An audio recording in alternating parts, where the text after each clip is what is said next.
I know you weren't listening in class, Jimmy. You need to pass this exam in order to get a decent grade. No offense, Miss Maxwell, but history is super boring, especially the 1900 to 1910.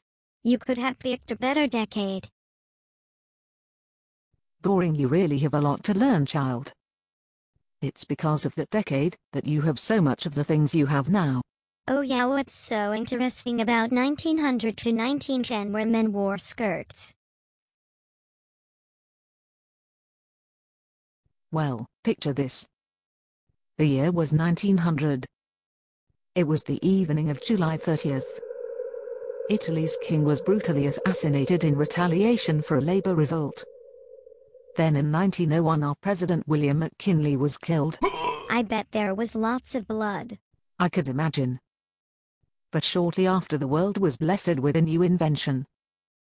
That was a camera. Kodak came out with its first camera in 1901. It was called Brownie. It didn't cost nearly as much as that thing you kids fiddle with. It was just a $1. Wow, that's cheap. Then the teddy bear is introduced to all families.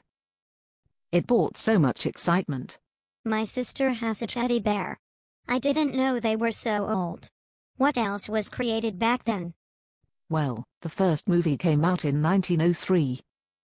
It was a silent film. It was called The Great Train Robbery. You can imagine how much excitement it brought. Bet there was lots of shooting and killing. How cool. Then the New York subway opened. This form of transportation was fast and convenient. I took the subway in New York before. So have I, but that's not the only exciting thing that happened. Tell me, do you eat cornflakes? Of course. I love the frosted ones. Kellogg's started selling cornflakes in 1906. Wow, I didn't know that. Then in 1907 there are two exciting things that stirs the country up. The first washing machine was invented. It was big and bulky, but it washed your clothes for you. Then a woman named Typhoid Mary was captured. Doctors discovered she had been carrying the typhoid disease, and since she had been working as a cook she had been making so many people sick. Some even died. When she was captured she was able to get some supporters on her side.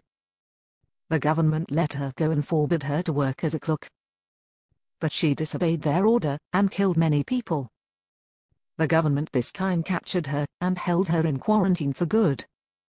She died while still in quarantine. Wow. All that happened? Yes, it did. Then in 1908 a 3-year-old boy named Pai Yu becomes Emperor of China. Just 3 years old. Man, I could become Emperor of the United States.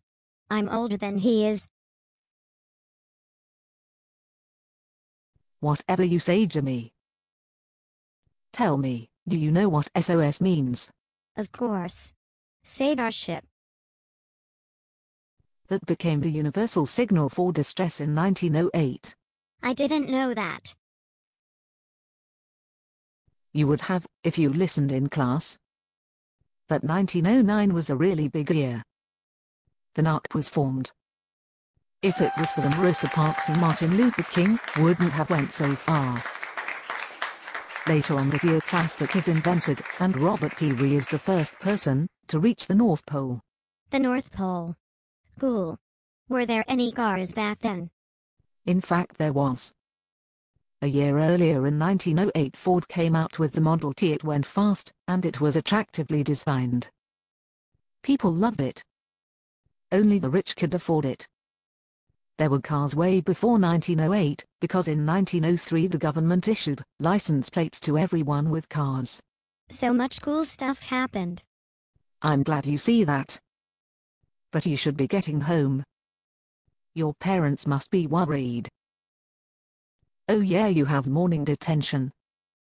I saw you put that gum under the desk. I guess. Bye, Mrs. Tucker.